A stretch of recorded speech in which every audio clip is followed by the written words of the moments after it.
Dengan melihat kinerja dan juga performa IPCM sejauh ini ya Bu ya, yang semakin bagus begitu ya, semakin meningkat.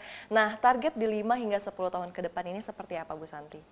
Baik Mbak Bunga, jadi kalau dibilangin target 5-10 tahun ke depan ini tentunya kita ingin dilihat sebagai salah satu company, Indonesia company yang bergerak di bidang marin, yang bisa punya global footprint ya 5-10 tahun ke depan gitu. Jadi ya kita Asia gitu, ASEAN gitu kan ya, punya global footprint, punya diversifikasi usaha yang baru, kemudian kita bisa menjalin kerjasama dengan pihak mitra internasional, perusahaan pelayaran internasional. Pinginnya menjadi bagian untuk mensupport Indonesia tentunya sebagai poros maritim dunia, menjadikan Indonesia sebagai global hub dan transshipment. Kita ingin bisa menampilkan wajah perusahaan Indonesia yang profesional dengan standar global. Untuk itu persiapannya tentunya dari persiapan kapal kita kan, armada kita harus prima, kemudian dari orang-orang juga harus kompetensinya juga harus oke, digitalisasinya juga harus ditata dan kemudian dibuat roadmap-nya dengan baik. Semua hal-hal yang bisa menunjukkan bahwa kita mampu bersaing di global gitu. Baik, nah ini kan tadi digitalisasi itu kan sebuah loncatan transformasi yang jauh begitu ya Bu ya. Nah kedepannya ada transformasi apa lagi nih Bu yang bisa kita nantikan? Kedepannya tadi ya tentunya kalau ada kaitannya dengan ke ESG gitu kan, lompatan-lompatan terkait kami akan fokusnya ke tempat-tempat yang kita bisa sekaligus untuk menjaga buminya gitu, mengurangi bahan bakar fosil, gitu kan. Kemudian itu kita implementasikan ke dalam armada kita, itu merupakan rencana jangka panjang yang akan menjadi footprint kita.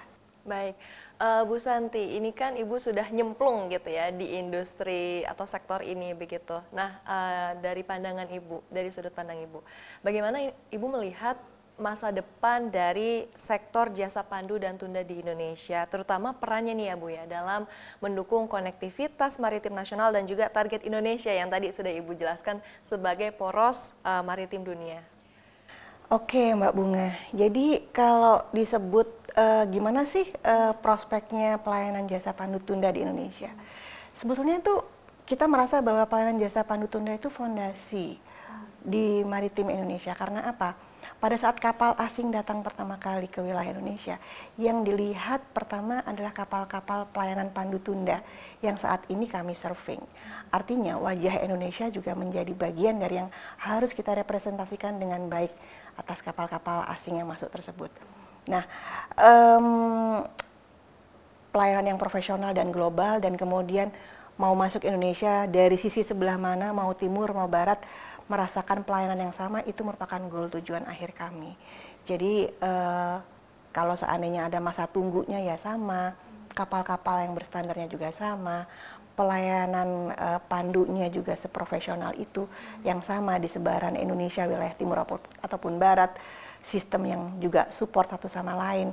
Jadi karena kita merasa bahwa kita harus membawa wajah Indonesia di paling depan dan kemudian itu bisa merepresentasikan bagaimana maritim di Indonesia, maka semua hal terkait dengan menuju ke arah situ, penyiapan armada itu harus kita susun dan kita kuatkan dengan baik. Baik, Bu Santi, pertanyaan selanjutnya adalah pertanyaan yang sangat saya suka.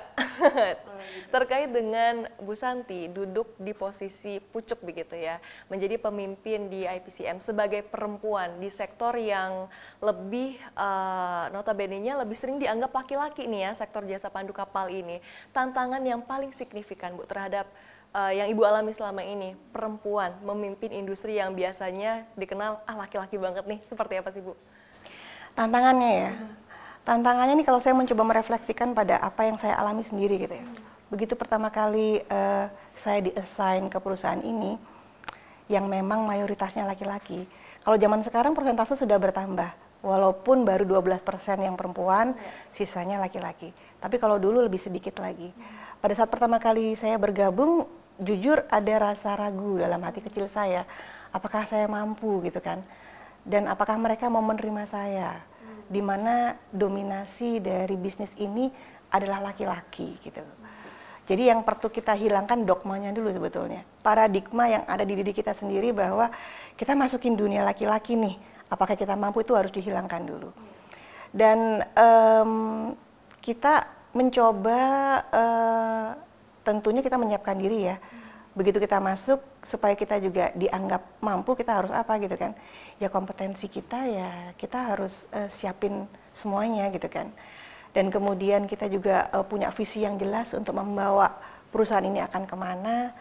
Dan juga inklusifnya masuk saat ini setelah mulai berjalannya waktu, sekitar 4 tahun yang lalu, itu kita berusaha untuk membuat wilayah atau wilayah kerja yang ada di IPCM ini secara inklusif, nyaman buat perempuan.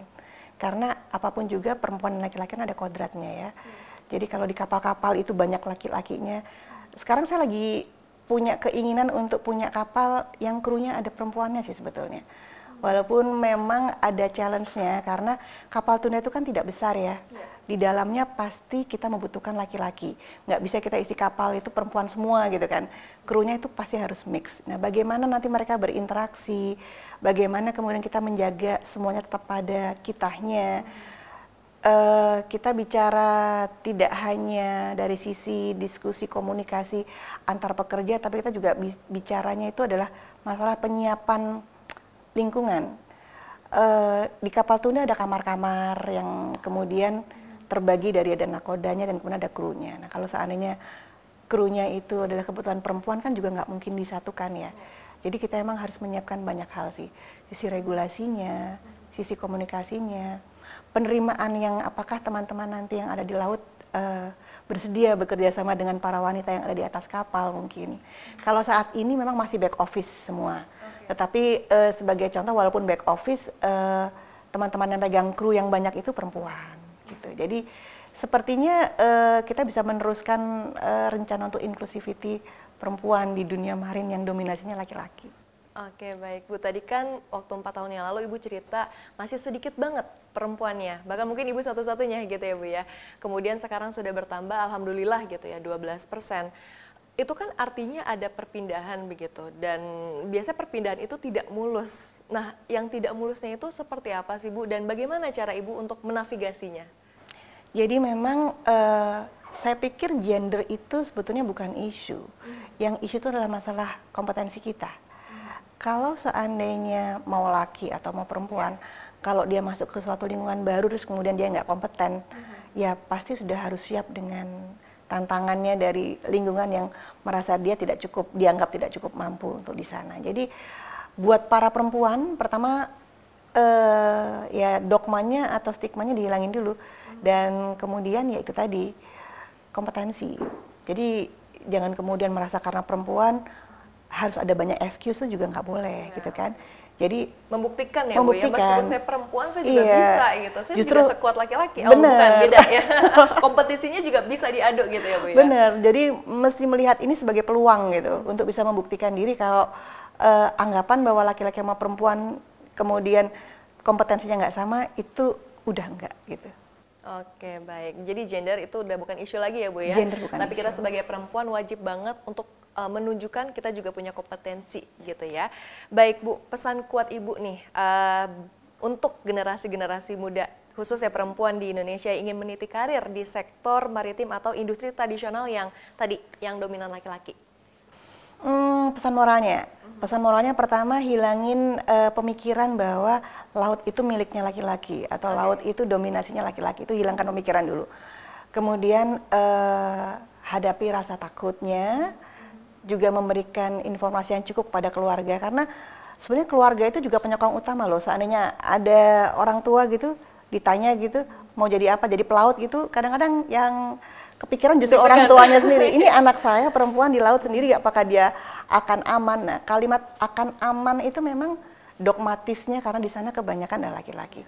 Maka kalau kita perempuan emang mau serius mendapatkan peluang di sisi laut, di marine bisnis gitu ya. Pertama, tadi itu kompetensi gitu kan. Visinya harus jelas. jangan takut untuk memimpin dan mencoba hal baru. Gitu. Jadi ini adalah peluang yang bagus dan IPCM saya rasa dapat dijadikan contoh bagaimana keberagaman itu dapat menjadi kekuatan dari sebuah perusahaan. Dan kita tentunya mendapatkan kesempatan untuk bisa ikut berpartisipasi menjalankan program pemerintah untuk menjadikan maritim Indonesia berjaya. Baik Bu Santi, kalau tadi kan pesan-pesan khususnya ditujukan untuk perempuan muda gitu ya, generasi muda di Indonesia. Dan terakhir nih Bu, dari kami mungkin boleh pesan-pesan khusus, tapi kali ini ya untuk investor atau calon investor dan juga untuk pemirsa CNBC Indonesia di rumah terkait dengan IPCM. Silakan Ibu. Baik, bagi para calon investor dan juga pemirsa CNBC, dapat kami sampaikan bahwa bisnis marine ini masih sangat luas. Baik dari sisi global kita lihat bahwa secara dunia perdagangan majority adalah lewat laut. Indonesia juga merupakan negara kepulauan. Karena itu saya rasa hasil dari laporan kinerja keuangan semester 1 yang tadi kami tampilkan merupakan bukti nyata bahwa perkembangan bisnis di dunia maritim menjanjikan.